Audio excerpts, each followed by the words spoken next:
brush away the cobwebs of the clouds within your own mind, for this is the witching hour with Crent Stevenson. I, as ever, am Crent Stevenson. And thank you, dear viewer, for joining me in these truly spooky, strange times that I hope that we look back on from the future and go, whoa, how weird was that? Now, to answer those questions, I might not have the intelligence to do so, but luckily, my guest today does. Ladies and gentlemen, the author, the climber of Mount Everest on 2 separate occasions, I believe, and also the one who created the first snow cone from the snow on the side of Mount Everest. One Mr. David Blackburn. Welcome, David Blackburn. How's it going, everybody? If you ever want an Everest bubblegum flavored snow cone, let me know, I'll sign up for 2. One for now, one for later, right? If there is a later. They do melt. Yes. The saddest thing of all, that snow melts when you wish it would just stay forever.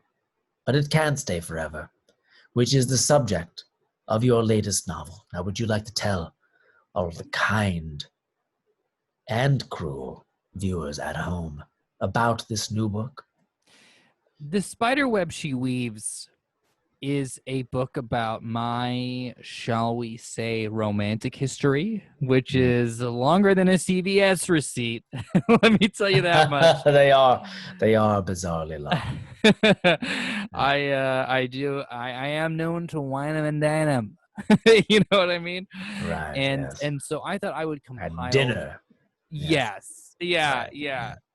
That is occasionally accompanied by a wine, or at the very least an apple juice. And I thought I would put down all my thoughts about romance as a little advice book, for those aspiring Lotharios out there. Indeed. Amazing. Now, yes, of course, there are segmented chapters throughout this book, and I thought it was great how you divided it into different chapters with different topics. I thought that was a very interesting choice that you made. Thank you. Yeah, and that each chapter began, while it is mostly a nonfiction book, each chapter began with a slight italicized, spooky themed, metaphoric tale.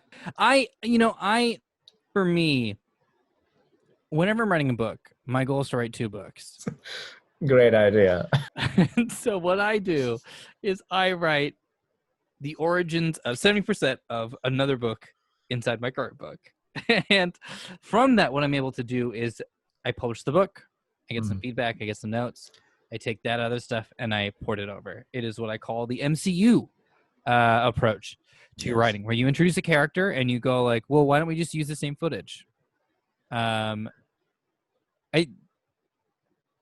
now occurring to me that they might be shooting different films. But I'll have to go back and check that. Anyhow, so those, what some might describe as completely unrelated segments, sure.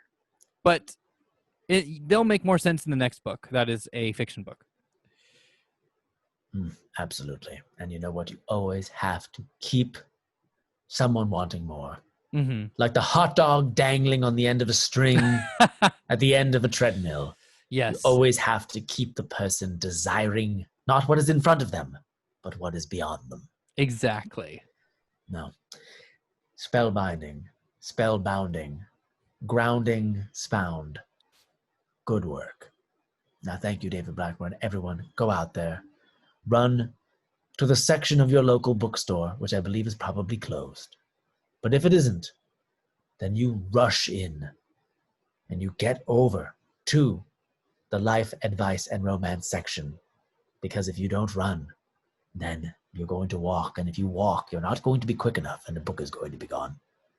Now, nobody wants that. Nobody wants that. And you'll find yourself unfulfilled, unsatisfied. And that doesn't help our society at all, now does it?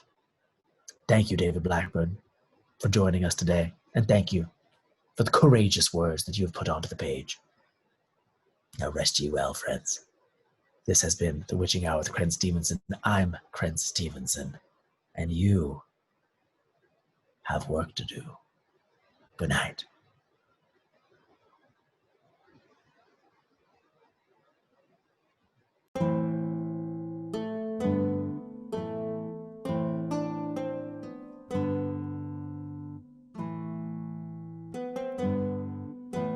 They do melt.